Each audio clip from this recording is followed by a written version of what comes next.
Hello everyone. Welcome back to Entertainment Biz. One of the most well-known alternative rock groups to come out of the 1990s was Third Eye Blind. Today, we'll take you on a tour through their ascent to fame, the challenges among their members, and what the band is up to now, from their breakout success to the tensions that almost caused them to break up. Give us your opinion on the journey of Third Eye Blind in the comments section. Let's get started. Before we continue, please subscribe to this channel and click that notification bell for more entertainment business that you need to know. In 1993, the American rock group Third Eye Blind was founded in San Francisco, California, when leader Stephen Jenkins was writing songs but finding it difficult to maintain a steady musical lineup. Jenkins' musical career began as one half of the interracial rap duo Puck and Natty, with Herman Anthony Chun, better known by his stage name Zen. In order to get one of their few recorded songs, Just Wanna Be Your Friend, on the soundtrack of the television drama Beverly Hills, 90210, the two were able to draw some notice from record labels. Over the course of a few years, Jenkins recalled, he would attract new members, only to have them leave due to drug addiction or join other bands. Before the band officially formed, Jenkins would spend years writing and working on early songs with musician Jason Slater. In 1993, the two recorded the band's first demo. In order to record demos at reputable studios like Skywalker Ranch, Jenkins reconnected with David Gleason, a music producer and sound engineer he had previously worked with on a music project. Gleason helped out during the recordings, but he finally left working with the band after a falling out with Jenkins. On a few demos, George Earth also played guitar.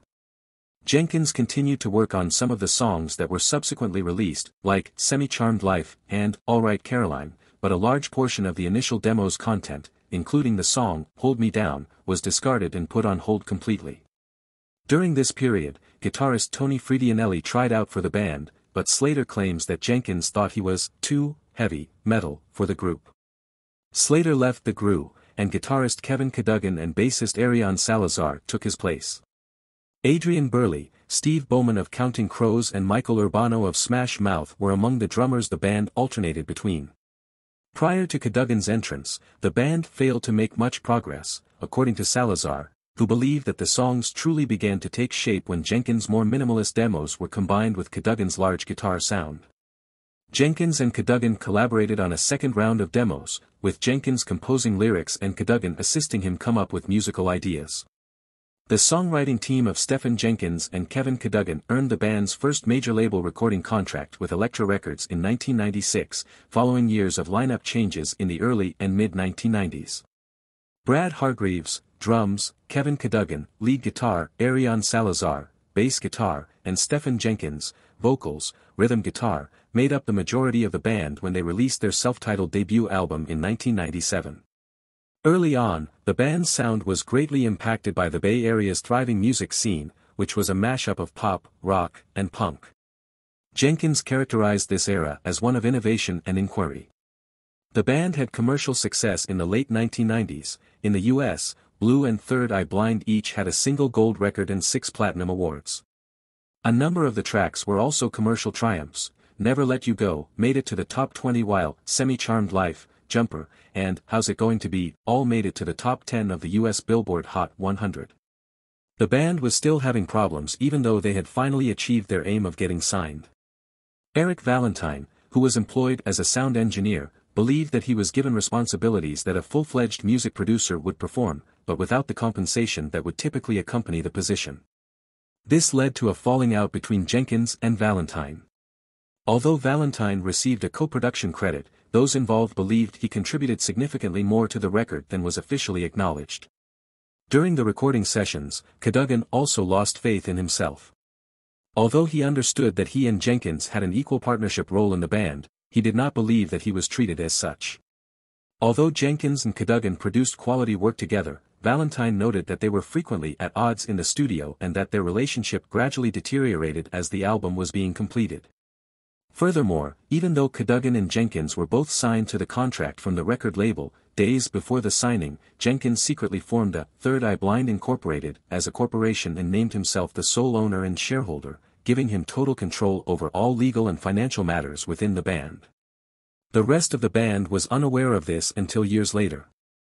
Cadogan was fired from the band under dubious circumstances shortly after the release of Blue, the band's second album, which had the same lineup, in 1999.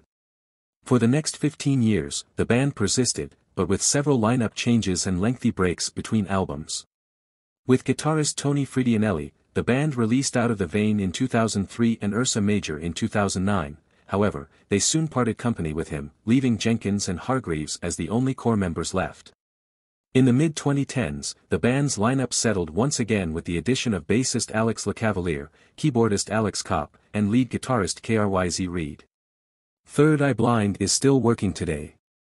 The band's mainstay, Stephen Jenkins, is still writing new songs and going on tours with other members.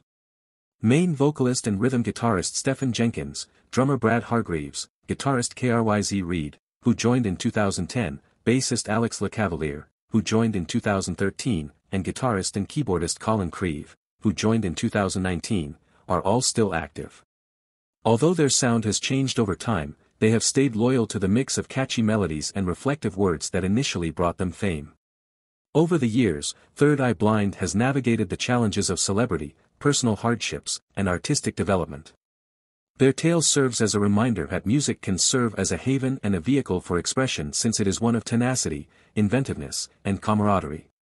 As a fan of Third Eye Blind, what can you say about their journey as a band? What do you think is the best thing the band can do to achieve greater success than what they had? Please write them in the comments section. We appreciate you coming along on this historical tour of Third Eye Blind.